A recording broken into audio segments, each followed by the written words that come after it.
Hello everyone, welcome back to Buried Files.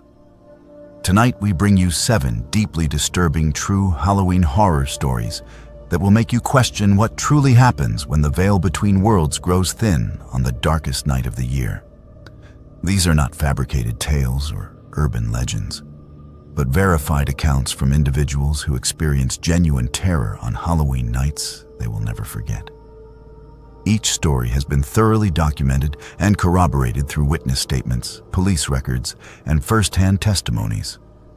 From sinister encounters at costume parties to unexplained phenomena that defy rational explanation. Tonight, we explore what happens when Halloween celebrations turn into nightmares that last long after October ends. If you crave genuine horror content that respects the truth while delivering authentic chills, subscribe to Buried Files and activate the notification bell so you never miss our weekly deep dives into real horror. After you listen to these 7 chilling accounts, we invite you to share your own unsettling Halloween experiences in the comments below, because we know many of you have stories that deserve to be heard. Now settle in, turn down the lights, and prepare yourself as we uncover the true horrors that lurk behind Halloween masks. Aurora had always loved Halloween. The decorations, the candy, the excuse to dress up and become someone else for a night. It all brought back memories of childhood trick-or-treating and the thrill of harmless scares. On Halloween night in 2019, she was 24 years old and living in a quiet suburban neighborhood just outside of Portland, Oregon. Her friend Jessica had invited her to a costume party at her house, and Aurora had spent weeks planning the perfect outfit. She decided to go as a vintage nurse from the 1940s, complete with a white uniform, Red Cross armband, and authentic-looking medical bag she had found at a thrift store. The party was scheduled to start at 8 in the evening, and Aurora arrived fashionably late at 8:30. Jessica's house was decorated elaborately with fake cobwebs, glowing jack-o'-lanterns, and a fog machine that created an eerie atmosphere in the front yard. Music pulsed from inside, and Aurora could see costumed figures dancing through the windows. She felt a surge of excitement as she walked up the driveway, her heels clicking against the pavement. Inside, the party was in full swing. At least 40 people filled Jessica's living room, kitchen, and back patio. The costumes ranged from silly to sophisticated. Aurora spotted a convincing werewolf, several zombies, a group dressed as characters from a popular television show, and one person who had clearly spent a fortune on an elaborate vampire costume complete with custom fangs and colored contact lenses. She made her way through the crowd, greeting friends and accepting compliments on her outfit. Jessica found her near the drinks table and pulled her into a hug. Jessica was dressed as a witch, with a pointed hat and flowing black dress. They chatted for a few minutes about work and mutual friends before Jessica was pulled away to greet new arrivals. Aurora poured herself a drink and wandered toward the back patio, where a fire pit provided warmth against the October chill. It was around 9:15 when Aurora first noticed him. She was standing near the fire pit, talking to a coworker about an upcoming project, when she caught sight of a figure standing at the edge of the patio. The costume was disturbing in its realism. The person was dressed as what appeared to be a serial killer or torture victim. She could not quite tell which. They wore a stained boiler suit, the kind mechanics wore, but it was splattered with what looked like dried blood. The mask was the most unsettling part. It was a pale, expressionless face, with hollow eyes and a slight smile that seemed both empty and malicious. In one hand, the figure held what appeared to be a very realistic knife, and in the other, a length of rope. Aurora felt a small chill run down her spine, but she quickly dismissed it. Halloween was about scary costumes after all. Someone had simply gone all out with their outfit. She turned her attention back to her conversation, but she could not shake the feeling that the figure was watching her. When she glanced back a few minutes later, the person was still standing in the same spot, completely motionless. As the night progressed, Aurora began to feel increasingly uncomfortable. Every time she moved to a different part of the house, the figure in the blood-stained boiler suit seemed to appear nearby. When she went inside to use the bathroom, she saw the person standing at the end of the hallway. When she returned to the kitchen for another drink, they were near the doorway. When she stepped outside for fresh air, they were at the edge of the yard, partially obscured by shadows. Aurora tried to rationalize her growing unease. Maybe it was just coincidence. The house was crowded, and it was natural that she would encounter the same people multiple times. But something felt wrong. The figure never spoke to anyone, never removed the mask, never seemed to interact with other guests at all. They just stood there, always at a distance, always watching. Around 10 o'clock, Aurora decided she had had enough. She was going to confront the person directly and find out who they were.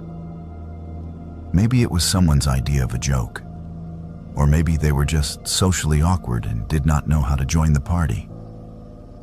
She spotted the figure standing near the hallway that led to the bedrooms and made her way toward them, her heart beating faster than she wanted to admit. As she approached, the figure did not move. Up close, the costume was even more disturbing. The blood on the boiler suit looked far too realistic, with varying shades of red and brown that suggested different stages of drying. There was a smell too, something metallic and unpleasant that made her stomach turn. The mask was made of some kind of latex or silicone, and the eyes behind it were completely obscured. Aurora cleared her throat and tried to sound friendly despite her nervousness. She asked if they were having a good time and if they knew Jessica. The figure did not respond. They simply tilted their head slightly, as if studying her. Aurora felt her skin prickle with goosebumps. She asked again, more forcefully this time, who they were and how they knew the host. Still no response. The silence stretched on for what felt like an eternity, but was probably only 10 or 15 seconds. Then, slowly, the figure raised their hand, the one holding the knife, and pointed directly at Aurora. Not at anything behind her or beside her, at her specifically. Aurora felt her breath catch in her throat. This was not funny anymore. This was not part of any joke she understood. She turned quickly and walked back toward the main party area, her heart now pounding in earnest. She found Jessica near the kitchen and pulled her aside, trying to keep her voice calm as she explained that there was someone at the party in a disturbing costume who was acting strangely. Jessica looked confused and asked what the person looked like. Aurora described the blood-stained boiler suit and expressionless mask. Jessica's expression shifted from confusion to concern. She said she did not know anyone who had come in that costume. She had been greeting people at the door for the first hour of the party and did not remember seeing anyone dressed like that. Aurora insisted the person was there, that she had seen them multiple times throughout the night. Jessica suggested they find the person together and figure out who they were. The two women moved through the house, checking each room and asking other guests if they had seen someone matching Aurora's description. Several people said yes, they had noticed the person, but nobody seemed to know who they were. One guest mentioned that the costume had made them uncomfortable as well. Another said they had tried to talk to the person earlier, but had been completely ignored. Jessica's concern deepened. She asked her boyfriend, who was also at the party, to help search the house more thoroughly. They checked the bedrooms, the basement, even the garage. The figure in the blood-stained boiler suit was nowhere to be found. Aurora began to wonder if she had imagined the whole thing or if the person had somehow left without anyone noticing. It was nearly 10:30 when Aurora decided to leave. The fun had been drained from the evening, and she felt exhausted from the anxiety of the past hour. She said her goodbyes to Jessica and promised to text when she got home safely. As she walked to her car, which was parked on the street about half a block away, she tried to shake off the unsettled feeling that had taken hold of her. The street was quiet, with only a few porch lights illuminating the darkness. Most of the neighborhood families had finished with trick-or-treating hours ago, and the suburban area felt almost deserted. Aurora reached her car and fumbled with her keys, her hands shaking slightly from a combination of cold and residual fear. That was when she saw movement in her peripheral vision. She turned her head sharply and felt her blood run cold. The figure in the blood-stained boiler suit was standing on the sidewalk about 20 feet away, perfectly still, watching her. Aurora's hands trembled as she finally managed to unlock her car door. She threw herself inside and immediately locked the doors, her breath coming in short gasps. The figure began to walk toward her car. Not running, just walking with slow, deliberate steps. Aurora fumbled with her keys again, trying to get them into the ignition. Her hands were shaking so badly that she dropped them on the floor. She bent down frantically to retrieve them, and when she sat back up, the figure was standing directly beside her driver's side window. Aurora screamed. She could see the mask up close now, pressed almost against the glass. The hollow eyes seemed to bore into her, and she could see that the blood on the boiler suit was not fake. It was too dark in some places, too shiny in others, with a texture that no costume shop could replicate. This was real blood. Fresh blood. She finally got the key into the ignition and started the engine. The figure reached out and tried the door handle, pulling at it repeatedly. Aurora threw the car into drive and pressed the accelerator, the tires squealing as she pulled away from the curb. In her rearview mirror, she could see the figure standing in the middle of the street, watching her go. Aurora drove straight to the nearest police station, her entire body trembling. She barely managed to compose herself enough to explain what had happened to the officer at the front desk. She told them about the figure at the party, about being followed to her car, about the blood on the costume that looked too real. The officer took her statement seriously and immediately dispatched units to Jessica's address and to the street where Aurora had been parked. Police searched the area for over an hour, but found no trace of anyone matching the description. They did, however, find something that made Aurora's blood run cold all over again. On the sidewalk near where her car had been parked, they discovered a digital camera. It was an older model, the kind that used removable memory cards. The police took it as evidence and later reviewed the contents. The memory card contained hundreds of photographs, images of different people at different locations, all taken without the subject's knowledge. There were photos of women leaving work, walking to their cars, entering their homes. There were photos taken through windows at night. And there were photos from Jessica's Halloween party, dozens of them, all focused on Aurora. Pictures of her talking to friends, pictures of her getting a drink, pictures of her walking through the house. The final photos on the card had been taken outside, showing Aurora's car from various angles, with timestamps indicating they had been taken over the course of several weeks leading up to Halloween. The investigation revealed that someone had been stalking multiple Halloween events throughout the Portland area that night. Several other women at different parties reported seeing a person in a blood-stained boiler suit acting strangely. One woman claimed the person had followed her for several blocks before she managed to get inside her apartment building and lock the door.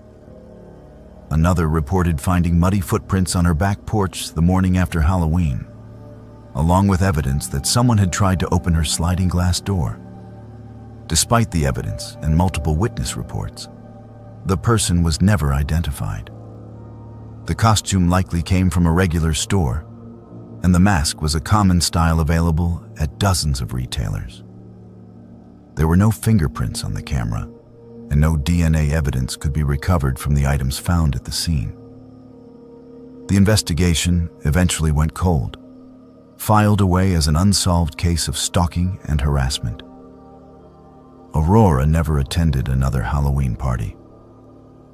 The holiday that had once filled her with joy and nostalgia now only brought back the memory of that expressionless mask pressed against her car window, and the sickening realization that the blood on that costume had been real. She moved to a different neighborhood 6 months later and installed a sophisticated security system in her new home. She still sees that mask sometimes in her dreams, always watching, always silent, always just out of reach. And every Halloween, she makes sure all her doors and windows are locked well before the sun goes down. Nicholas had taken the job at Harvest Moon Farm more out of necessity than passion. He was 22 years old, between semesters at community college, and needed money to help pay for textbooks and rent. The farm ran a haunted corn maze attraction every October, and they were looking for scare actors who could work nights and weekends. The pay was decent, and Nicholas figured scaring tourists would be more entertaining than flipping burgers or stocking shelves at a retail store. The farm was located about 30 miles outside of Des Moines, Iowa, surrounded by flat agricultural land that stretched to the horizon in every direction. The corn maze itself covered nearly 15 acres and had been designed with a complex pattern of paths that could take visitors anywhere from 45 minutes to 2 hours to navigate, depending on their luck and sense of direction. The farm's owners, an elderly couple named the Hendersons, had been running the attraction for over 20 years and took pride in creating an experience that was frightening but family-friendly. Nicholas started working at the maze in early October, and by the 3rd week of the month, he knew every twist and turn of the paths by heart. His designated scare spot was near the middle of the maze, where the corn grew tallest and the shadows were deepest. He would hide behind strategically placed hay bales and jump out at visitors as they passed, usually accompanied by a recorded scream played through hidden speakers. It was repetitive work, but he enjoyed the genuine shrieks of surprise he could elicit from unsuspecting guests. The other actors were friendly enough. There was a college girl named Brittany who played a ghost bride, a middle-aged man named Dale who wore a scarecrow costume, and a handful of high school students who rotated through various monster costumes. They would gather before opening each night to coordinate their routines and share stories about the best scares they had achieved. By late October, they had developed a comfortable camaraderie that made the cold nights more bearable. Halloween night was always the busiest of the season. The farm stayed open until midnight, and hundreds of people purchased tickets to walk through the maze. Nicholas arrived early for his shift, pulling on his costume, a torn and bloodied farmer outfit with a hockey mask, and heading to his designated spot. The sun had already set, and the maze was illuminated only by occasional lanterns hanging from poles along the main paths. The first few hours passed normally. Groups of teenagers, families with older children, and couples on dates made their way through the maze, and Nicholas performed his scare routine dozens of times. Some people screamed and laughed. Others barely reacted. A few tried to scare him back. It was all part of the expected rhythm of the night. Around 10:30, Nicholas took his scheduled break. He removed his mask and walked toward the break area, which was located in a barn near the maze entrance. The cool October air felt good on his face after wearing the stuffy mask for hours. He grabbed a bottle of water and sat down on a hay bale, checking his phone for messages. That was when he heard it, a voice calling his name. Not his stage name or a generic shout, but his actual name, Nicholas. The voice was faint, as if coming from deep within the maze, but it was clear enough that he could distinguish the syllables. He looked around, thinking one of the other actors was playing a prank on him, but everyone was either inside the barn or stationed at their own scare spots. He stood up and walked toward the edge of the maze, listening carefully. The voice came again, slightly louder this time. Nicholas. It was a man's voice, rough and aged, with a quality that made the hair on the back of Nicholas's neck stand up. The voice sounded exactly like his grandfather, who had passed away the previous November. They had been close, and Nicholas had taken his death hard. Hearing that familiar tone, that specific cadence, sent a wave of emotion and confusion through him. Nicholas knew he should ignore it. He was supposed to be on break, and wandering into the maze alone was against the rules the Hendersons had established for safety reasons. But something compelled him forward. He stepped into the maze entrance and began following the sound of the voice. It called to him again and again, always seeming to come from just ahead, always just out of sight around the next corner. The maze felt different without the presence of visitors. The shadows seemed darker, and the rustling of the dried corn stalks in the breeze sounded almost like whispers. Nicholas had walked these paths hundreds of times over the past few weeks, but now they felt unfamiliar, as though the maze had rearranged itself when he was not looking. He turned left at an intersection where he would normally have gone right, following the voice that continued to call his name. Nicholas. Come here, boy. I need to show you something. The words were clearer now, and Nicholas felt tears prick at his eyes. It was his grandfather's voice, without question. He remembered that exact phrasing from his childhood, when his grandfather would call him over to examine something interesting in the garage or the garden. Come here, boy. I need to show you something.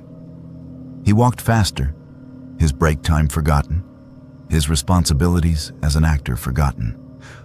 All that mattered was finding the source of that voice. He turned another corner and found himself in a section of the maze he did not recognize. That should have been impossible. He had helped set up the maze, had walked through it during the day and night, had memorized the entire layout. But this path was new. The corn seemed taller here, the stalks pressed closer together, and the ground beneath his feet felt softer, almost spongy. The voice called again, and Nicholas followed it into a small clearing that definitely had not been part of the original maze design. In the center of the clearing stood a figure, barely visible in the darkness. Nicholas's heart raced as he squinted to make out details. The figure was tall and thin, wearing clothes that looked like they belonged to a different era. As Nicholas's eyes adjusted, he recognized the silhouette, the slightly stooped posture, the way the figure held his hands clasped behind his back, the flat cap his grandfather had always worn when working outdoors.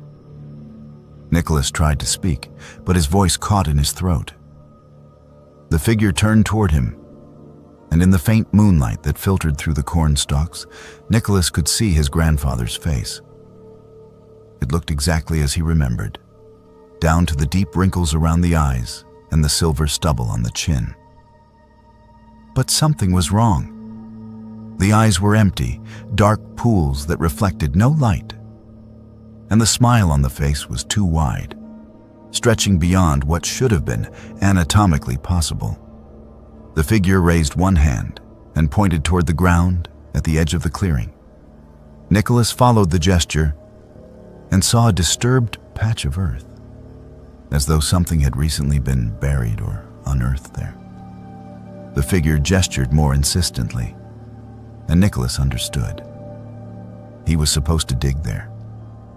He was supposed to find something. Terror finally broke through the spell of grief and confusion that had been guiding Nicholas's actions. This was not his grandfather. This was something else. Something using his grandfather's appearance to lure him into this impossible section of the maze. Nicholas stumbled backward, his breath coming in sharp gasps. The figure's smile widened impossibly further, and it took a step toward him. Nicholas turned and ran. He crashed through the cornstalks, no longer caring about staying on the paths. Dried leaves and stems scratched at his face and hands. He could hear movement behind him, something large pushing through the corn, keeping pace with his desperate flight. He ran until his lungs burned and his legs threatened to give out, until he finally burst onto a main path he recognized. Other actors were there, and visitors too, all looking at him with concern and confusion. Brittany, the ghost bride actress, asked if he was all right. Nicholas could not answer. He bent over, hands on his knees, trying to catch his breath and slow his racing heart. Dale, the scarecrow, came over and put a hand on his shoulder, asking what had happened. Nicholas tried to explain, but the words came out jumbled and incoherent. He talked about hearing his grandfather's voice, about following it to a clearing that should not exist, about seeing a figure that looked like his grandfather but was not. The other actors exchanged worried glances. Dale suggested Nicholas go home early, that maybe he was coming down with something or had been working too hard. Nicholas wanted to dismiss what he had seen as exhaustion or imagination, but he could not shake the image of that disturbed earth in the clearing. After his shift ended at midnight, after all the visitors had left and the other actors had gone home, Nicholas approached Mr. Henderson and told him about the experience. He expected skepticism or dismissal, but the old farmer listened carefully and then nodded slowly. Mr. Henderson said they would check the maze in the morning after there was proper light. Nicholas went home but barely slept, his mind replaying the events of the night over and over. When dawn broke, he drove back to the farm, arriving just as Mr. Henderson was preparing to walk through the maze with a handheld GPS unit that showed the maze's layout. They started at the entrance and followed the path Nicholas had taken the night before, with Nicholas trying to remember each turn he had made. But when they reached the area where he thought the clearing should be, there was nothing unusual. Just the normal maze paths, laid out exactly as they had been designed. No clearing, no disturbed earth, nothing to suggest anything out of the ordinary had occurred. Mr. Henderson looked at Nicholas with concern and suggested he take a few days off. Nicholas agreed, feeling foolish and confused.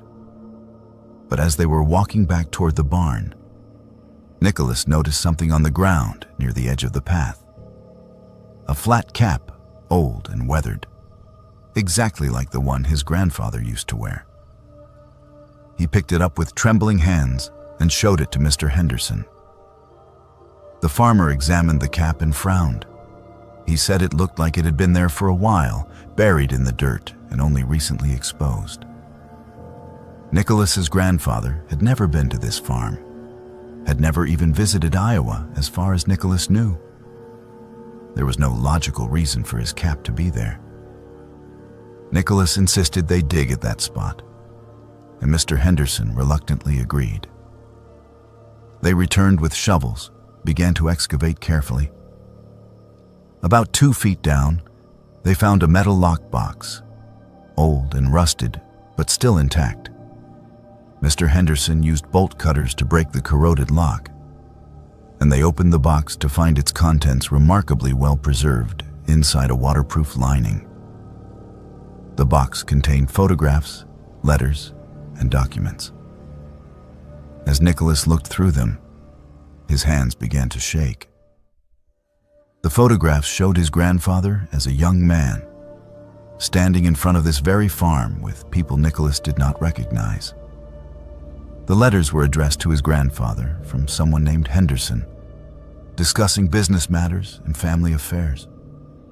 The documents included a deed showing that Nicholas's grandfather had once owned a portion of the land where the farm now stood.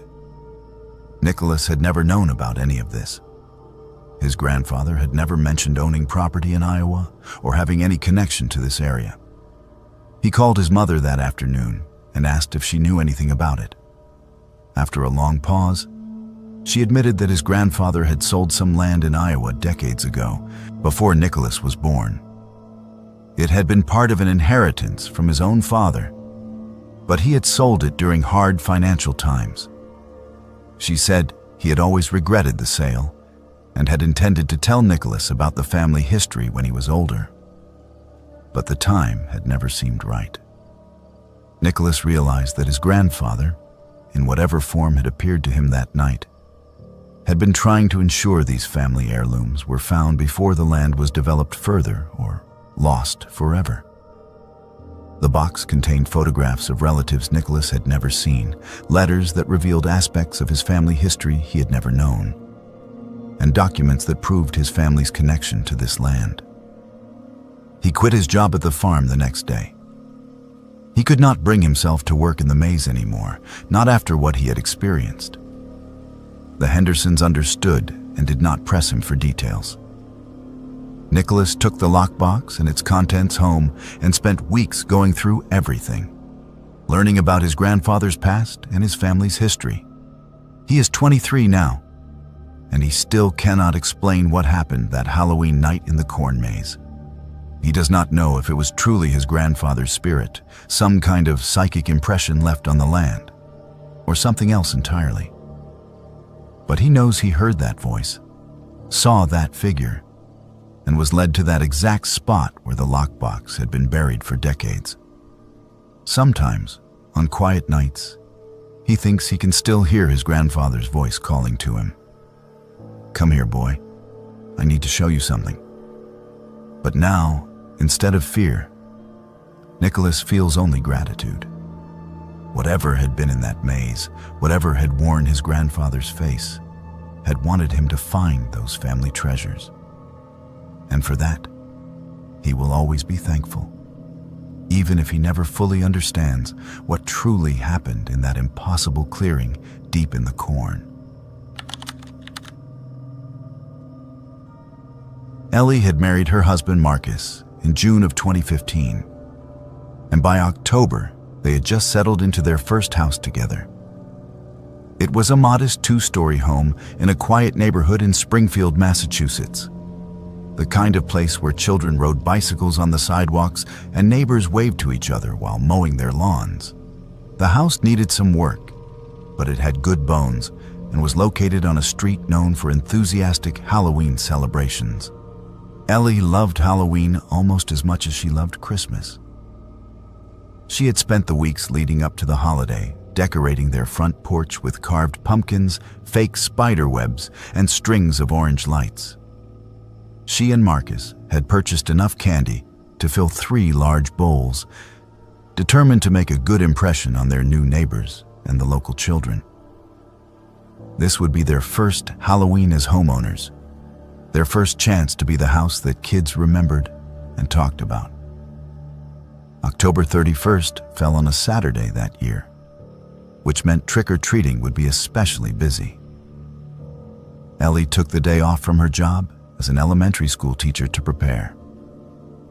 She set up a folding table near their front door with the candy bowls, made sure the porch lights were working properly, and even created a playlist of Halloween-themed music to play from a speaker. Marcus came home from work at 5:30, and by 6 o'clock they were ready for the first wave of trick-or-treaters. The evening started perfectly. Families with young children began arriving just after 6, and Ellie delighted in seeing the creative costumes. There were princesses and superheroes, dinosaurs and pirates, one particularly adorable toddler dressed as a pumpkin. She and Marcus took turns answering the door, complimenting costumes and handing out generous portions of candy. The neighborhood was exactly as friendly and wholesome as they had hoped. At 8:47 in the evening, according to the timestamp Ellie would later remember checking on her phone, a child dressed as a skeleton appeared at their door. Ellie had answered, and she remembered smiling at what she initially thought was a well-crafted costume. The skeleton outfit was a black bodysuit with white bones printed on it, and the child wore a plastic skull mask that covered the entire head. The costume itself was not unusual, but something about the child felt immediately wrong. The child stood perfectly still on the porch, holding out a plastic pumpkin bucket without saying a word. Most children would say trick or treat, or at least make some sound of excitement when receiving candy. But this child remained completely silent. Ellie dropped a handful of candy into the bucket and waited for the child to leave. But they just stood there, staring at her through the empty eye sockets of the mask. Ellie asked if the child needed more candy or if they were lost, but there was no response. The child simply turned around with mechanical precision and walked down the porch steps, disappearing into the darkness of the street. Ellie felt a strange chill run through her, but she shook it off and returned to Marcus, mentioning that there had been an odd kid in a skeleton costume who had not said anything. At 9:15, the doorbell rang again. Ellie was in the kitchen refilling one of the candy bowls, so Marcus answered the door. A moment later, he called to her with confusion in his voice. When Ellie came to the door, she saw the same skeleton costume child standing on the porch, holding out the same plastic pumpkin bucket. Marcus said the child had not spoken a word, just stood there, waiting for candy. Ellie felt her unease return. She asked the child if they had already been to their house earlier, but again, there was no response. Just that silent, motionless stance, and the empty eyes of the skull mask staring at them. Marcus dropped candy into the bucket, and once again the child turned with that same mechanical precision and walked away into the darkness. Ellie and Marcus looked at each other with matching expressions of discomfort. Marcus suggested maybe the child lived nearby and was making multiple rounds to different houses. But Ellie pointed out that the child had returned to their specific house less than half an hour later. That seemed unusually quick, even for an enthusiastic trick-or-treater. At 9:42, the doorbell rang a third time. Ellie checked the peephole before opening the door, and her stomach tightened when she saw the skeleton costume.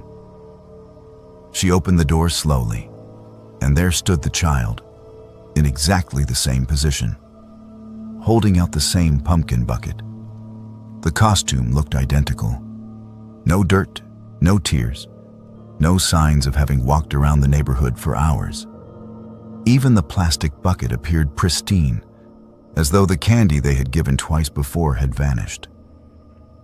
This time, Ellie spoke more firmly, asking who the child was and where their parents were. She said they had already given candy twice and that it was not appropriate to keep coming back. The child did not respond, did not move, did not show any sign of having heard her at all. After a long, uncomfortable silence, Ellie placed a single piece of candy in the bucket, hoping that would satisfy whatever strange game this was. The child turned and walked away, and Ellie quickly closed and locked the door. Marcus suggested they turn off the porch light and stop answering the door for the night. It was getting late anyway, and the stream of trick-or-treaters had slowed to a trickle. Ellie agreed, feeling genuinely unsettled now. There was something profoundly wrong about that silent child and their repeated visits. She and Marcus cleaned up the candy bowls and settled on the couch to watch a movie, trying to shake off the strange mood the encounter had created. At 10:11, the doorbell rang again. Neither of them moved to answer it. They sat on the couch, looking at each other in the dim light of the television. The doorbell rang a second time, then a third. Then they heard knocking, slow and deliberate. Ellie whispered that they should just ignore it, that whoever it was would eventually give up and leave. But the knocking continued, growing slightly louder with each repetition. Marcus stood up and went to the window, carefully pulling back the curtain to look outside. He went pale and gestured for Ellie to come look. She joined him at the window and felt her breath catch in her throat. The skeleton costume child was standing on their porch, but this time, the child was not facing the door.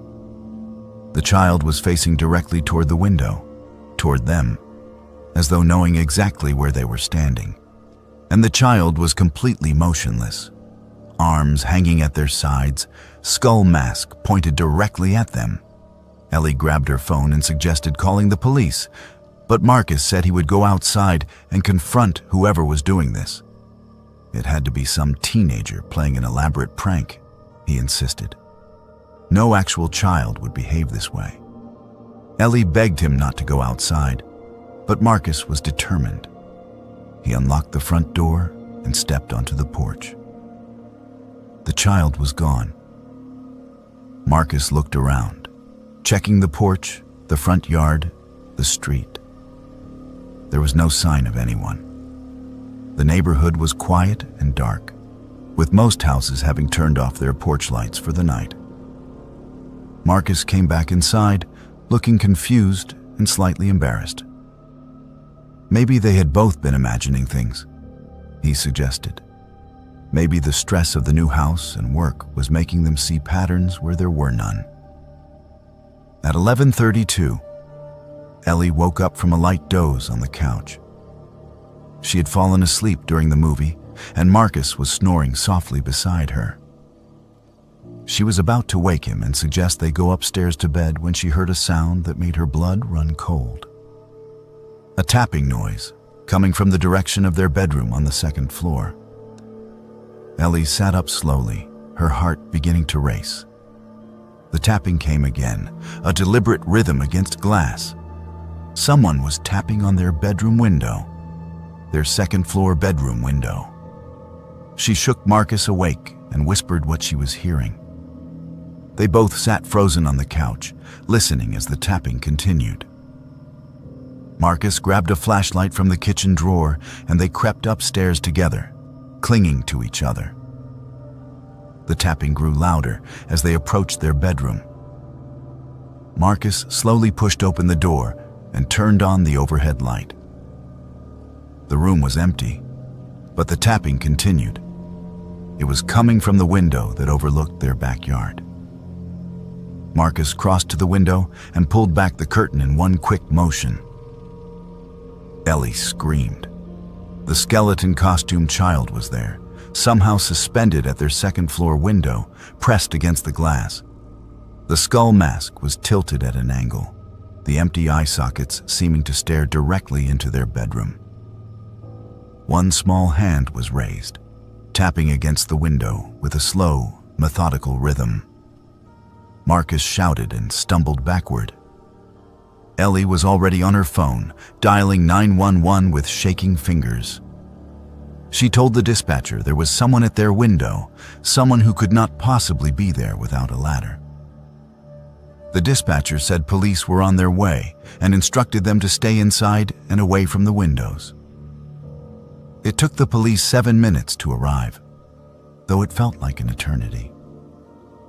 When they checked outside, there was no one at the window, no ladder propped against the house, no footprints in the flower beds below. The police searched the yard and the surrounding area thoroughly, but found no evidence that anyone had been there at all.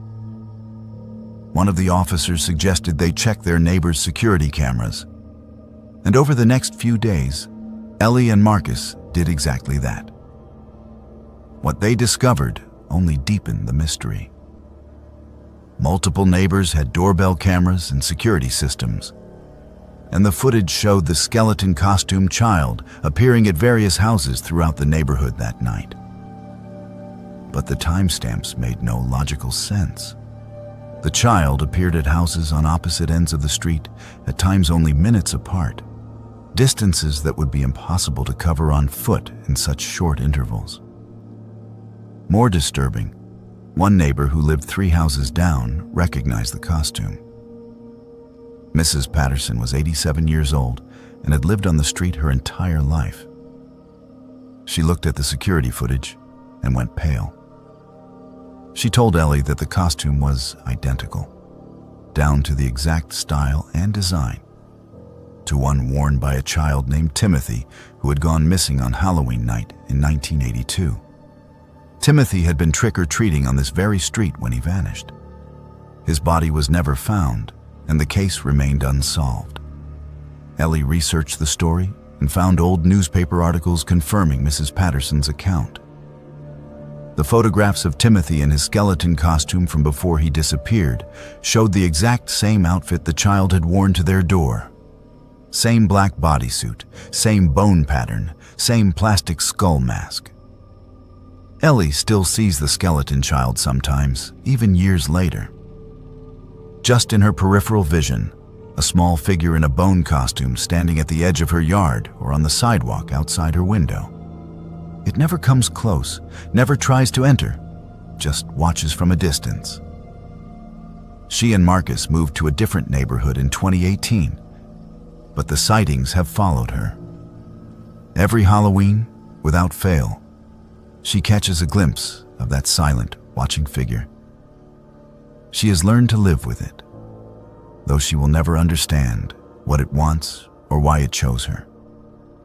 Some mysteries, she has come to realize, are not meant to be solved.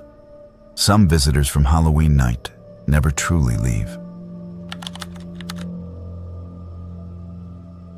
Adam and Sadie had been dating for nearly 3 years when Halloween 2017 arrived, and they were both enthusiasts of anything that promised a good scare. They had visited haunted houses, taken ghost tours, and watched every horror movie they could find.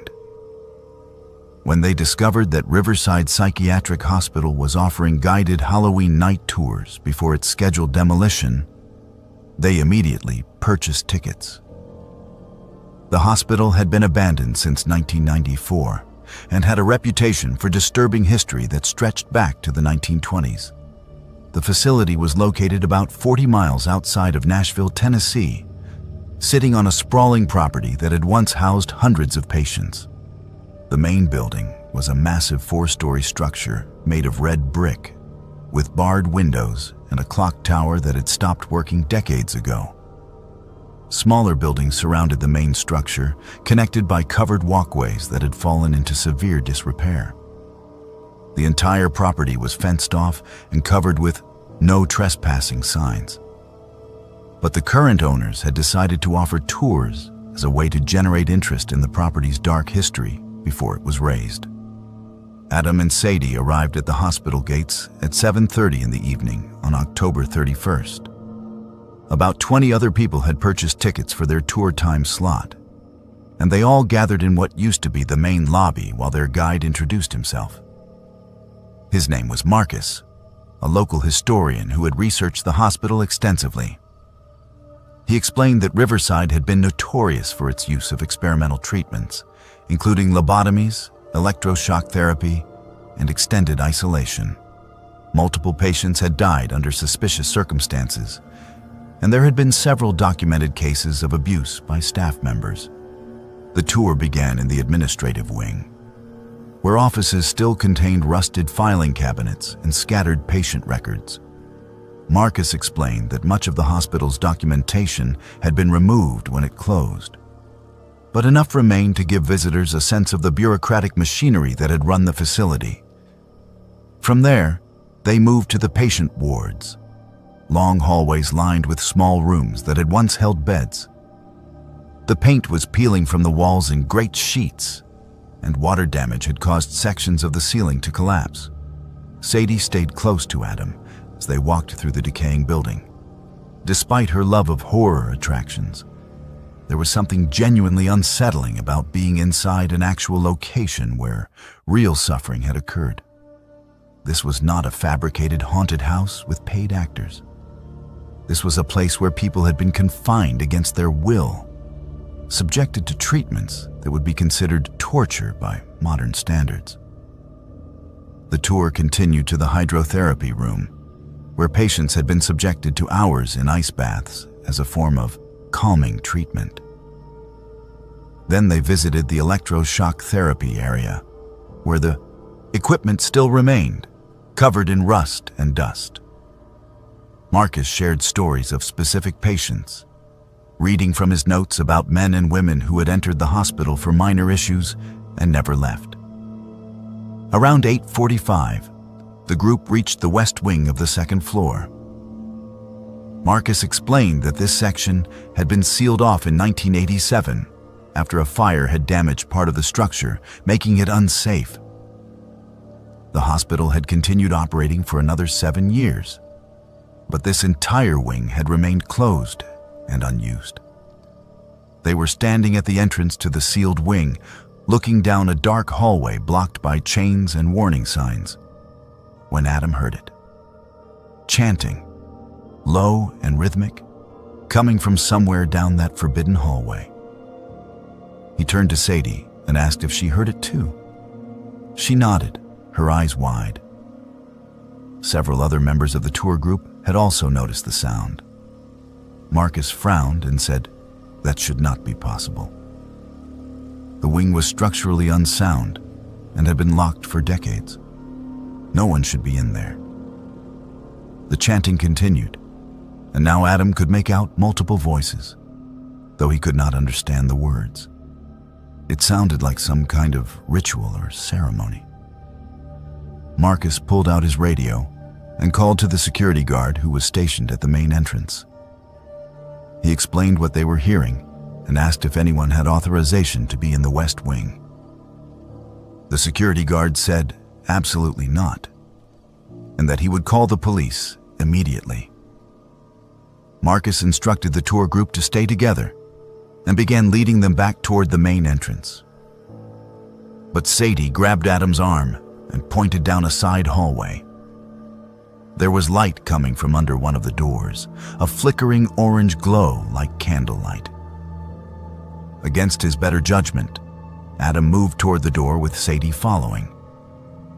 Several other members of the tour group, curiosity overcoming caution, came with them. The door was unlocked. Adam pushed it open slowly and felt his breath catch. The room beyond had clearly been used recently. Candles burned on every available surface, dozens of them, casting dancing shadows on the walls. The walls themselves were covered in symbols drawn in what appeared to be ash or charcoal. The symbols were strange, a mixture of geometric patterns and crude figures that Adam did not recognize, but that made him deeply uncomfortable to look at.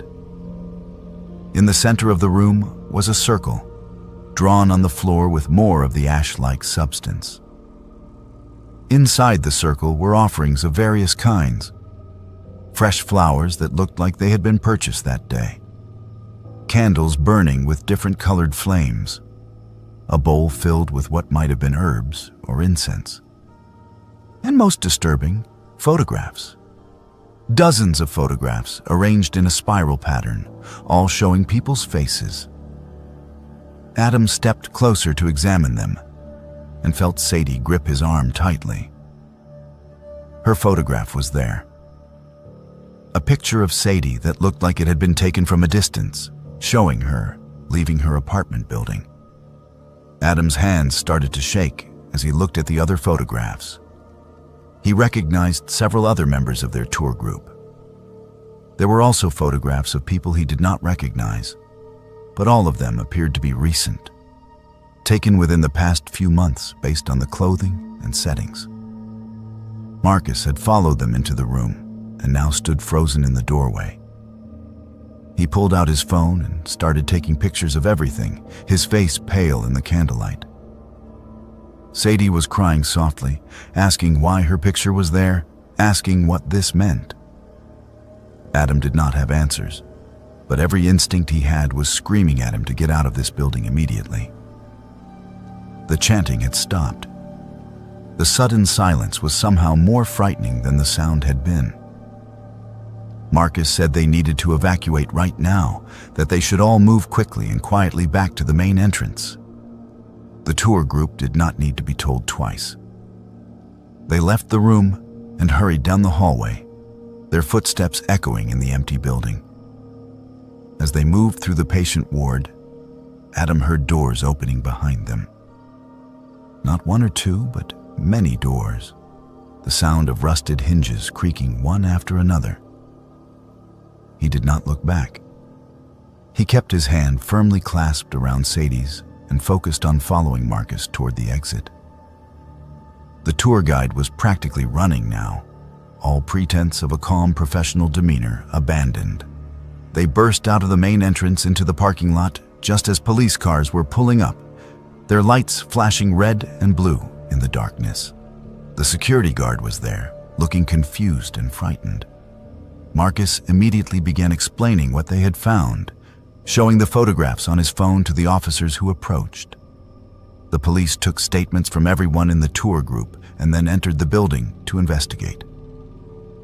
They were inside for nearly an hour while Adam and Sadie sat in their car, holding each other and trying to process what they had experienced. When the officers finally emerged, they looked shaken. They confirmed that they had found the ritual room exactly as described, along with evidence of recent activity throughout the supposedly sealed West Wing. Over the following days, the investigation expanded. Police discovered that a local group had been using the abandoned hospital for months, gaining access through a damaged section of fencing that was not visible from the main gate. The group consisted of 8 members who practiced a form of folk magic that combined various regional traditions with their own invented rituals. They had been performing ceremonies in the hospital, believing the location's history of suffering gave it special power. The photographs were part of what they called cleansing rituals, meant to protect or purify the people depicted. Several members of the group were arrested, including a woman who turned out to be Sadie's estranged aunt, someone she had not seen or spoken to in over 5 years. The aunt claimed she was trying to help family members she believed were making poor life choices, including Sadie's relationship with Adam, whom she considered a bad influence. The explanation did nothing to make Sadie feel better. The idea that her aunt had been watching her, photographing her without consent, and including her in bizarre rituals was deeply violating. She obtained a restraining order and went through several months of therapy to deal with the psychological impact of the experience. The hospital was demolished in early 2018, ahead of its original schedule. The owners decided that the property's reputation had been too severely damaged by the discovery of the cult activity. Adam and Sadie never participated in another haunted attraction or ghost tour. The experience had taught them that real horror was not found in manufactured scares and paid actors, but in the actions of actual people whose beliefs led them to cross boundaries that should never be crossed. Sadie still finds strange symbols occasionally, drawn in chalk on the sidewalk near her home or scratched into the dirt of her garden. She wipes them away immediately, but they keep appearing. The restraining order prevents her aunt from coming near her, but it cannot prevent the other members of the group, most of whom received only minor legal consequences, from continuing their practices. She has moved twice since 2017, and each time the symbols eventually appear again. Whatever her aunt and that group believe they are doing, whatever ritual they think they are performing, it seems to require ongoing attention to the people they have targeted. And Sadie, whether she wants to be or not, remains one of those people. Adam stays with her, and they have installed security cameras around their current home. They check the footage regularly, looking for anyone who might be leaving the symbols or watching their property. So far, They have caught nothing definitive, just occasional figures passing by that might be neighbors, might be strangers, or might be something else entirely. They no longer celebrate Halloween. The holiday is too closely associated with that night in the abandoned hospital. With the discovery of those photographs arranged in a ritual circle, with the realization that sometimes the scariest thing about horror is that it can reach out and touch your real life in ways you never anticipated. Gavin had never been a fan of Halloween. At 29 years old, he found the holiday exhausting and juvenile, preferring to spend October 31st working rather than attending parties or handing out candy. In 2016, he was working as a nurse at St. Elizabeth Hospital in downtown Chicago, and he had volunteered to take a double shift on Halloween night. The extra money would help with rent, and it gave him a legitimate excuse to avoid his roommate's loud costume party. His shift ended at 11:30 in the evening, and Gavin was exhausted as he drove home through the streets of Chicago. The city was still alive with Halloween revelry. Groups of costumed adults stumbled between bars, and scattered trick-or-treaters accompanied by parents hurried home with their candy hauls. Gavin just wanted to get to his apartment, take a hot shower, and sleep for 10 hours straight. He lived in a mid-rise apartment building in the Lakeview neighborhood, a fairly nice area with a mix of young professionals and families. The building was 8 stories tall, with Gavin's apartment located on the 5th floor. As he pulled into the parking garage, he could hear music thumping from somewhere in the building. His roommate's party was apparently in full swing. Gavin took the elevator up, pressing the button for the 5th floor while leaning against the wall and closing his eyes briefly. The elevator dinged and the doors opened. He walked down the familiar hallway, past the decorative plant his neighbor Mrs. Chen had placed near the stairwell entrance, past the apartment where the college students lived and were always leaving their shoes in the hallway. Everything looked normal and familiar. He reached his apartment door and pulled out his keys, fumbling with them in the dim hallway lighting. The key slid into the lock, but when he turned it, nothing happened. The door was already unlocked. Gavin frowned. His roommate Derek was usually careful about locking the door, especially during parties. Maybe someone had stepped out for a cigarette and forgotten to lock it behind them. Gavin pushed the door open and stepped inside. The apartment was dark and quiet. The music he had heard in the parking garage must have been coming from a different floor. He felt along the wall for the light switch, and that was when he noticed something was wrong. The furniture was in the wrong place. The couch that should have been directly ahead of him was gone, replaced by what looked like a dining table in the dim light from the hallway. His hand found the light switch and he flipped it on. Gavin stood frozen in the doorway, his tired brain struggling to process what he was seeing. This was not his apartment.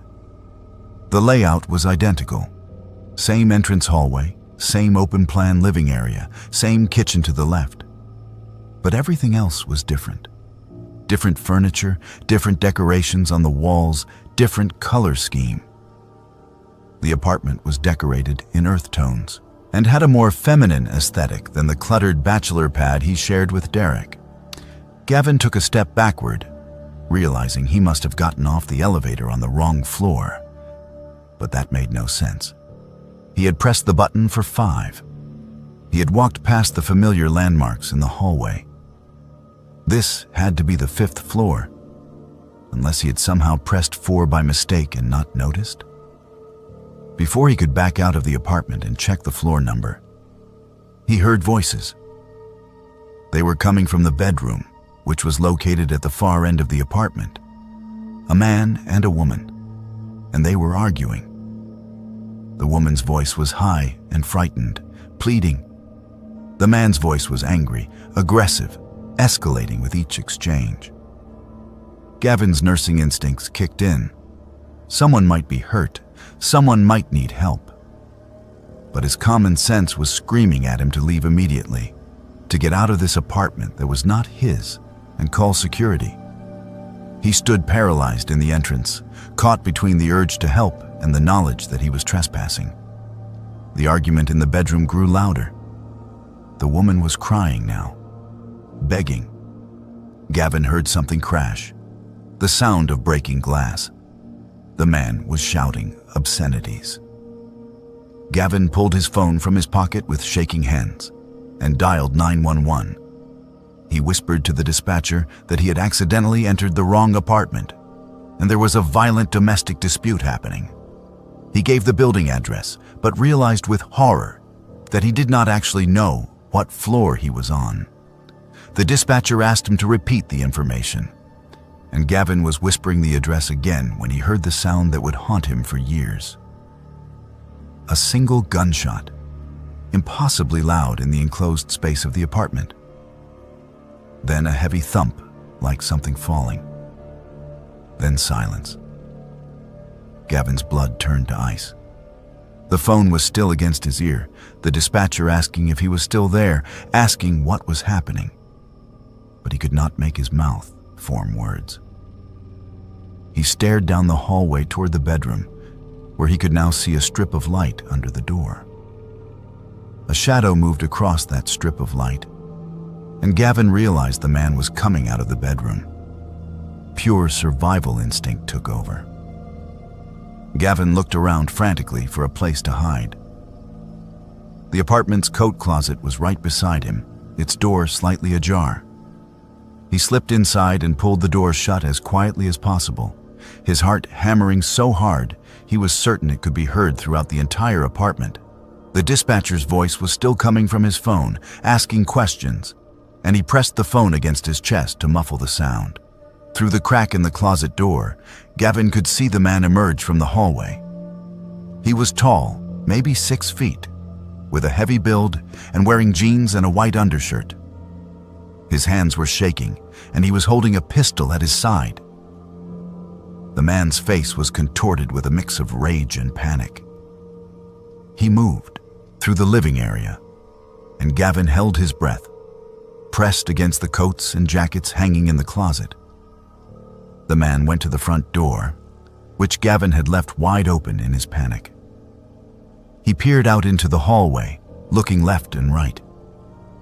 Then he closed the door and locked it. He stood there for a moment, pressing his forehead against the door, his shoulders heaving as though he might be crying or hyperventilating.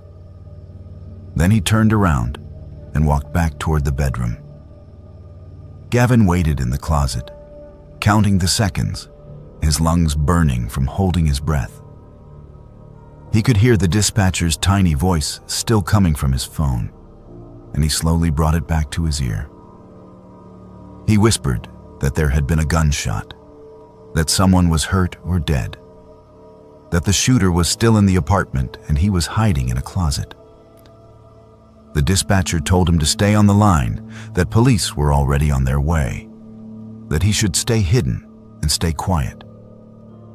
Minutes crawled by. Gavin could hear movement in the apartment, the sound of drawers opening and closing, the man's footsteps moving back and forth.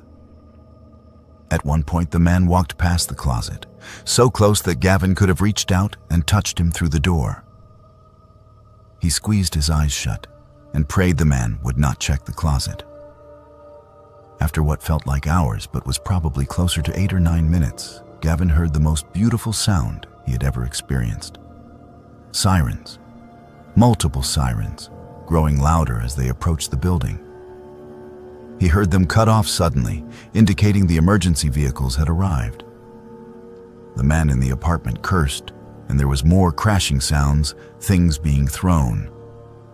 Then came the sound of heavy footsteps in the hallway outside and authoritative voices shouting, "Police, open the door!"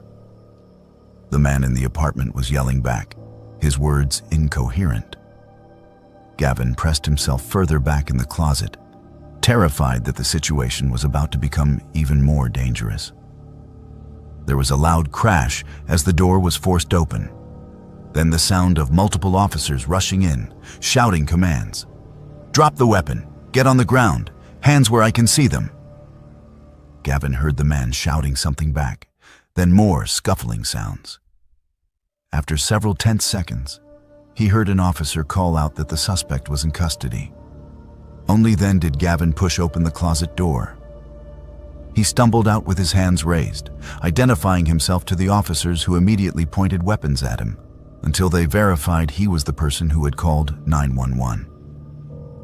An officer quickly escorted him out of the apartment and into the hallway, where Gavin finally looked at the number on the door. 413. He was on the 4th floor, not the 5th. He had gotten off the elevator one floor too early and had walked to the apartment directly below his own. Other officers were rushing past him into the apartment, and he heard one of them calling for paramedics. The woman who had been shot was still alive, he learned later. The bullet had hit her in the shoulder, and she had lost consciousness from shock and blood loss. But she survived. If Gavin had not accidentally entered the wrong apartment, if he had not called 911 when he did, she likely would have bled to death while her boyfriend fled the scene. The boyfriend was charged with attempted murder and several other crimes. During the trial months later, prosecutors presented evidence that he had planned to kill his girlfriend over a suspected affair, dump her body, and flee the state. Gavin's unexpected intrusion and immediate call to police had disrupted that plan and ultimately saved the woman's life. Gavin moved to a different building 3 months after the incident. He could not bring himself to live in the same place anymore, knowing that one floor below his apartment, someone had almost been murdered while he was arriving home. He installed 3 different locks on his new apartment door and developed an obsessive habit of checking and rechecking that he was on the correct floor whenever he used an elevator. He is 32 now and has changed careers, no longer working as a nurse. The trauma of that Halloween night, combined with the stress of testifying at trial and the realization of how close he had come to being killed himself, led to burnout and anxiety that made it impossible for him to continue in healthcare. He works in medical billing now, a job that requires no direct patient contact and carries no risk of accidentally stumbling into life or death situations. He still has nightmares about hiding in that closet, about seeing the shadow of a man with a gun moving through the apartment, about hearing that single gunshot echo through rooms that were not his own. And every time he approaches his apartment door, he pauses and double-checks the number, making absolutely certain he is at the right place. Because he has learned that a simple mistake, being on the wrong floor at the wrong time, can change everything. Sometimes being in the wrong place saves a life, and sometimes it almost costs you your own.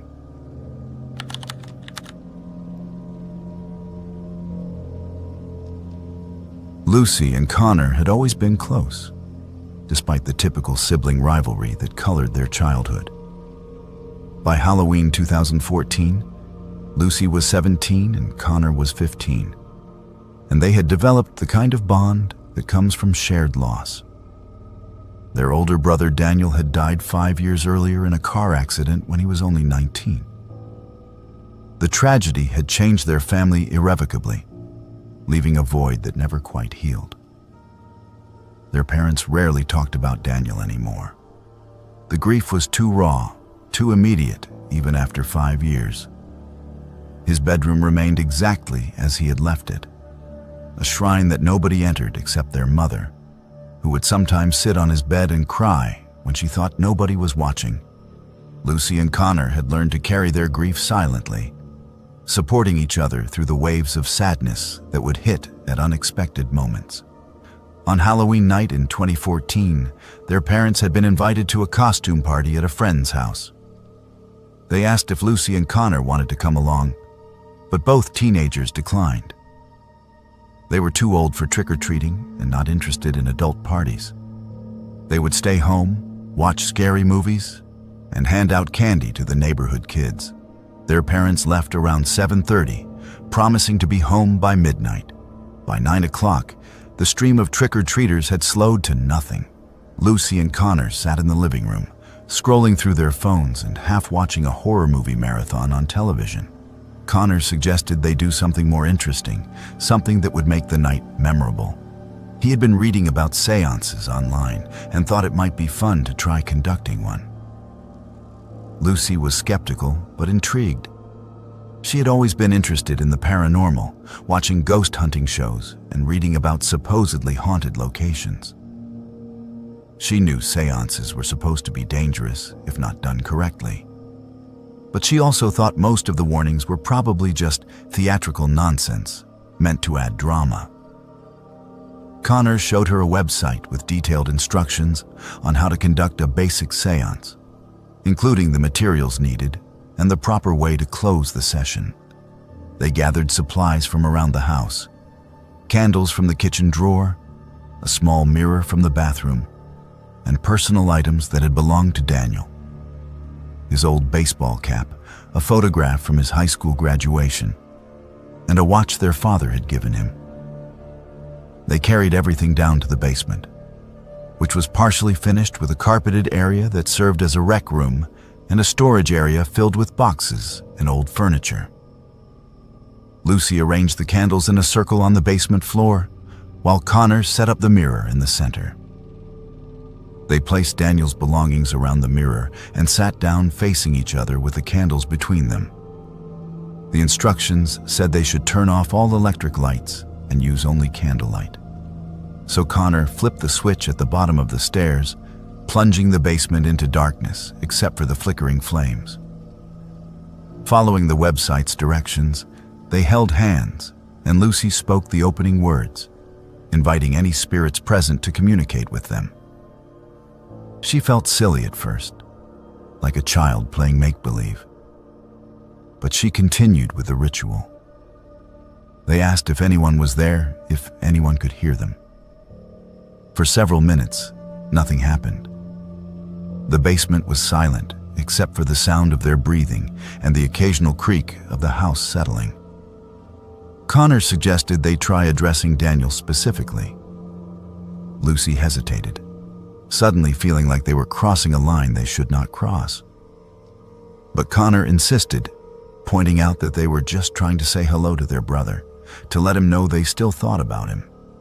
Lucy agreed, and together they called out Daniel's name, asking if he was there, if he could give them a sign.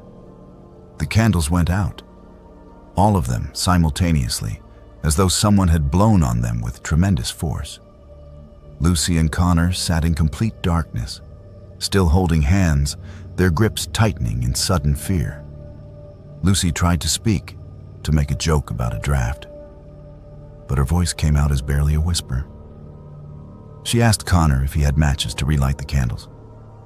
Before Connor could respond, they heard it. A voice, Daniel's voice, unmistakable and clear, calling their names. Lucy, Connor. The sound came from the far end of the basement, near the storage area. Lucy felt tears spring to her eyes immediately. It sounded exactly like their brother, the same tone and inflection she remembered from countless childhood interactions. Connor called out to the voice, asking if it was really Daniel. The response came quickly. "It is me. I miss you."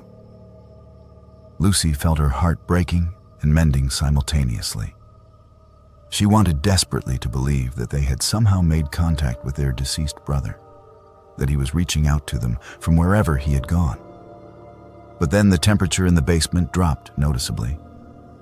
Lucy could see her breath forming small clouds in the darkness, illuminated by the faint light that filtered down from the upstairs hallway. The voice called their names again, but this time something was different. The tone was slightly off, the cadence not quite right. "It is me. I miss you." The exact same words, repeated identically. Connor whispered that something felt wrong. Lucy agreed, her earlier excitement curdling into unease. The voice called again, and this time they could hear that it was not quite Daniel's voice. It was close, nearly perfect, but there was a hollowness to it, like an echo of an echo. And it was getting closer, moving through the storage area toward them. Lucy fumbled for her phone, turning on the flashlight feature. The beam cut through the darkness, revealing the basement in stark white light. There was nothing there. No figure, no form, nothing to explain the voice they had both clearly heard. But the temperature continued to drop, and now they could hear other sounds. Movement in the darkness beyond the flashlight's reach. Objects shifting, boxes scraping against the concrete floor. Connor tried to remember the closing ritual from the website. They needed to formally end the seance and dismiss whatever presence they had invited. Lucy could not remember the exact words, and Connor's hands were shaking too badly to pull up the website on his phone. They fumbled through what they remembered, speaking over each other in their panic. The voice spoke again, but this time it no longer sounded anything like Daniel. It was deeper, rougher, inhuman. The words were incomprehensible, a string of sounds that hurt to hear, that made Lucy's head throb and her stomach turn. Connor grabbed her hand and pulled her toward the stairs. They ran up together, stumbling in their haste, and Connor slammed the basement door behind them. They stood in the kitchen, breathing hard, staring at the closed basement door. From the other side, they could hear sounds. Crashing, banging, things being thrown or broken. Lucy remembered the website's warning about properly closing a seance, about the importance of dismissing any entities that might come through. They had invited something, and they had not sent it away. Connor found the website again on his phone and read the closing ritual out loud, both of them standing at the basement door and speaking the words together. They commanded any spirits present to leave, to return to where they came from, to cause no harm and have no power in this place. As they spoke, the sounds from the basement grew louder, more violent, as though whatever was down there was angry at being dismissed. Then, abruptly, everything went silent. The temperature in the house returned to normal. The feeling of oppressive wrongness that had filled the air dissipated. Lucy and Connor stood at the door for several more minutes, listening, but there were no more sounds from below. When their parents came home shortly before midnight, they found Lucy and Connor sitting in the living room with all the lights on, looking shaken and pale. They asked what was wrong, but neither teenager could bring themselves to explain. They just said they had watched a particularly scary movie and were feeling jumpy. The next morning, Lucy volunteered to go down to the basement first to see what damage had been done. She found the candles scattered across the floor, the mirror shattered into pieces, and Daniel's belongings thrown in different directions. But most disturbing were the marks on the walls. Long scratches, like fingernails or claws, had been dragged across the painted drywall, forming patterns that hurt to look at directly. Their parents never found out the truth about what happened that Halloween night. Lucy and Connor cleaned up the basement together, painted over the scratch marks, and threw away the broken mirror. They told their parents a story about knocking over some boxes while looking for Halloween decorations and accidentally breaking an old mirror. Connor is 20 now and still refuses to talk about that night. He avoids discussing Daniel entirely, shutting down any conversation that might lead to reminiscing about their older brother. Lucy suspects he is afraid that speaking about it will somehow invite that presence back into their lives. Lucy is 22 now and has developed an obsessive interest in paranormal protection. Her apartment is filled with religious symbols from various traditions, salt lines at every threshold, and iron nails hidden above the doorways. She has read dozens of books about spiritual protection and cleansing rituals. She knows her friends think she has become strange and overly superstitious. but she does not care. Because Lucy still sees the shadows. Sometimes, in her peripheral vision, she catches glimpses of a figure that resembles her brother. But when she turns to look directly, there is nothing there. Just an empty space where something had been standing a moment before. The figure never approaches, never tries to interact, just watches from corners and doorways. She has tried cleansing rituals, blessings, and prayers, but nothing makes the shadow go away permanently. It always comes back, always watching, always wearing her dead brother's face. And deep down, Lucy knows it will never stop.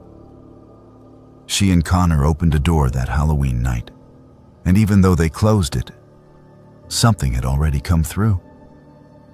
Something that had been waiting for an invitation, for a chance to cross over, for two grieving siblings foolish enough to call out to the darkness and expect only love to answer. The seance was supposed to bring them closure, a chance to say goodbye to the brother they had lost. Instead, it brought them something else entirely. Something that pretends to be Daniel when the lights go out, something that calls their names in a voice that is almost right, but never quite perfect. And that something is still here, still watching, still waiting for another chance to be invited back in. Isla, Henry, and Amelia had been friends since their freshman year at Northern Michigan University, and by October 2018, they were seniors looking to make the most of their final year together.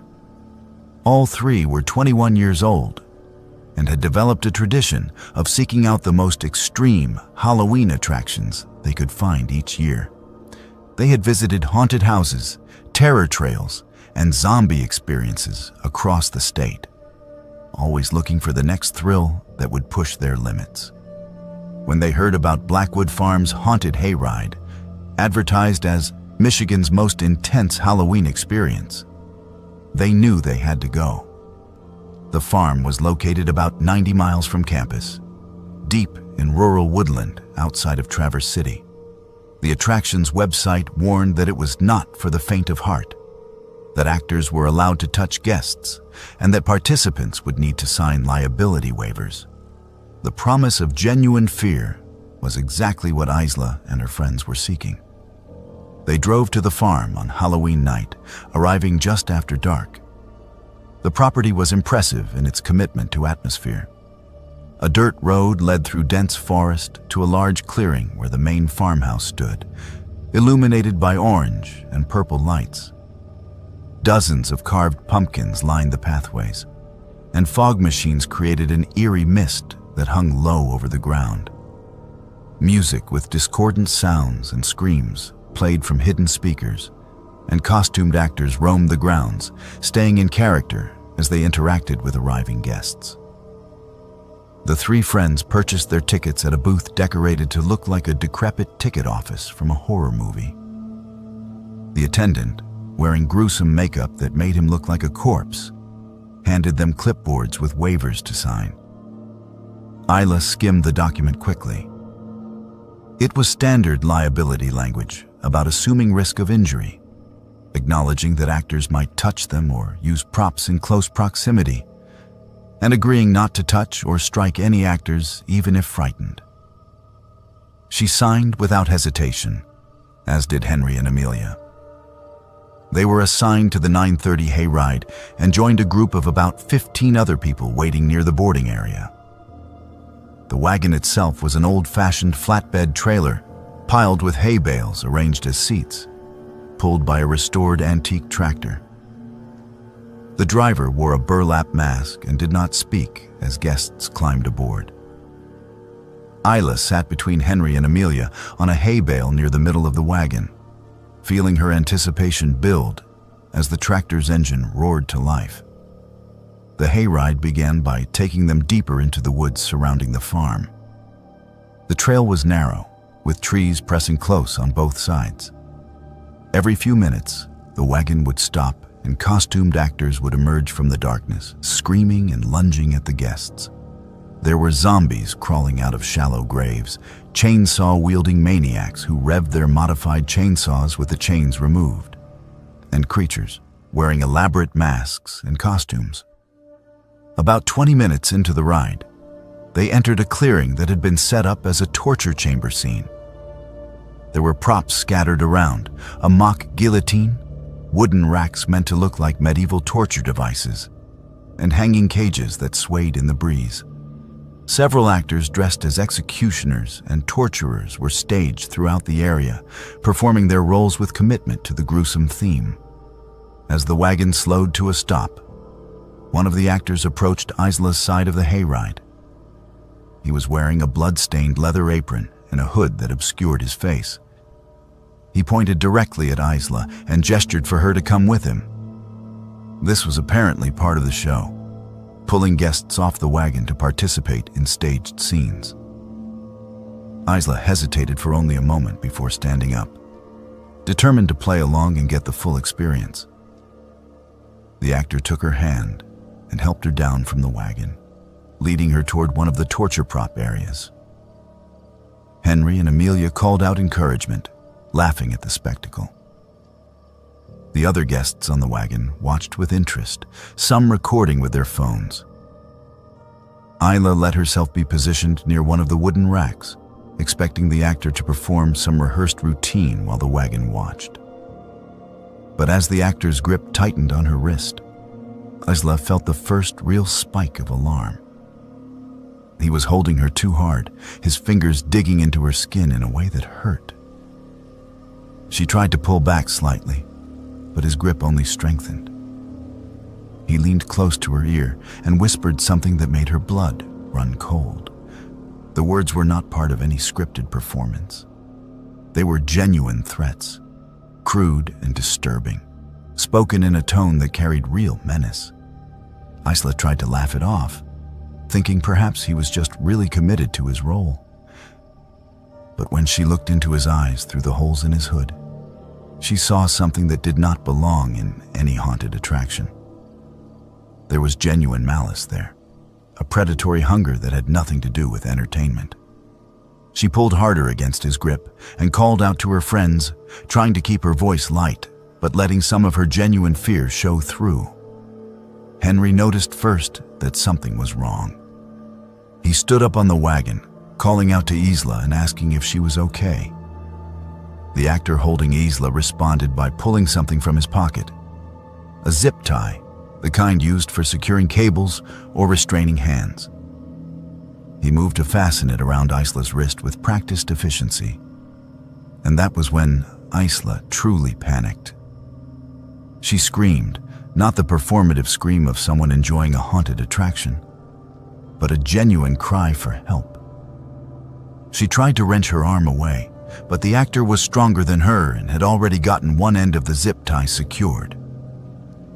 Henry jumped off the wagon without hesitation, with Amelia right behind him. Other guests began to realize something was genuinely wrong, that this was not part of the show. Henry tackled the actor from the side, and both men went down in a tangle of limbs. Amelia rushed to Isla, trying to help her get the zip tie off her wrist. The other actors who had been performing in the scene stood frozen, clearly confused about what was happening. The wagon driver finally reacted, pulling out a radio and calling for security. Within seconds, the clearing descended into chaos. The actor Henry had tackled was fighting back viciously, punching and clawing. Other hayride staff came running from different directions, trying to assess the situation.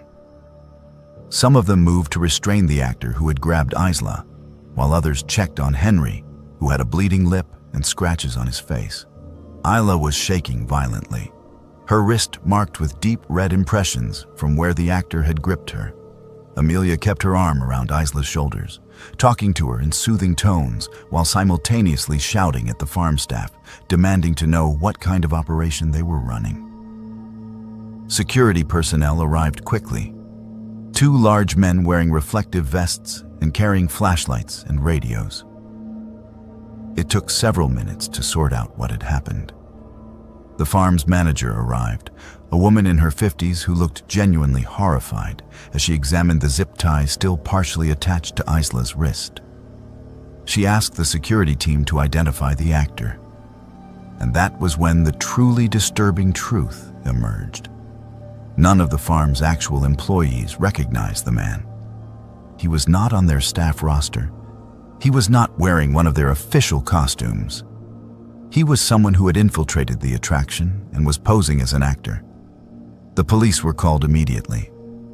While waiting for them to arrive, the farm staff searched the man and found items that made everyone present feel sick with fear and disgust. He had rope in his pockets, along with duct tape, a knife, and several more zip ties. He had been carrying everything he would need to abduct someone, hidden among props and costumes that would make such items seem like part of the show. Isla was taken to the hospital as a precaution. She had bruising on her wrist and some minor scrapes from where she had struggled. But the physical injuries were minor compared to the psychological impact. Henry received treatment for his split lip and the scratches on his face. Amelia stayed with both of them, canceling their planned Halloween night activities and instead sitting in the emergency room waiting area while they gave statements to police. The investigation that followed revealed disturbing information. The man who had grabbed Isla was 34 years old and had a criminal history that included assault and stalking charges. He had been targeting Halloween attractions across northern Michigan for the past 3 weeks, posing as staff or volunteers at various haunted houses and hayrides. He would blend in with the legitimate actors, using the chaotic atmosphere and expected scares as cover while he selected potential victims. Police discovered that he had been at Blackwood Farm for 3 nights, wearing different costumes and inserting himself into various scenes. The farm's management had assumed he was a volunteer from one of their regular actor pools or a friend of another staff member. Nobody had thought to verify his identity or check if he had actually gone through their hiring and training process. The nature of Halloween attractions, with their temporary seasonal staff and constantly rotating cast of actors, had made it easy for him to slip through the cracks. Most chilling was the discovery of what investigators found in his vehicle, which was parked in a remote section of the farm's lot. He had prepared a space in his van with restraints, supplies, and tools that suggested he had been planning an abduction for some time. The Halloween season, with its crowds and chaos and socially acceptable costumes involving masks and weapons, provided perfect cover for his intentions. Isla, Henry, and Amelia all attended therapy sessions following the incident. The experience had fundamentally changed how they viewed Halloween and entertainment in general. What had started as a fun tradition among friends seeking thrills had become a traumatic encounter with genuine evil hiding in plain sight. Blackwood Farm shut down permanently within weeks of the incident.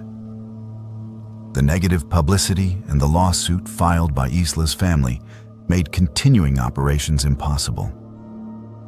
The farm's owners claimed they had done everything they could to ensure safety, but the investigation revealed numerous lapses in their security and staff verification processes. Isla is 24 now and has not celebrated Halloween since 2018. The holiday is too closely associated with that night, with the feeling of being grabbed and restrained, with the realization that the person holding her wanted to hurt her in ways she still cannot fully process. She has PTSD and takes medication for anxiety. Loud noises make her jump, and she cannot tolerate being touched unexpectedly, even by friends. Henry carries guilt about not reacting faster, even though everyone, including Isla herself, tells him he likely saved her life. He works out obsessively now, as though making himself stronger retroactively will change what happened. Amelia has become an advocate for better safety regulations at Halloween attractions, testifying before state legislative committees about the need for mandatory background checks and stricter security protocols. The man who attacked Isla received a lengthy prison sentence on multiple charges.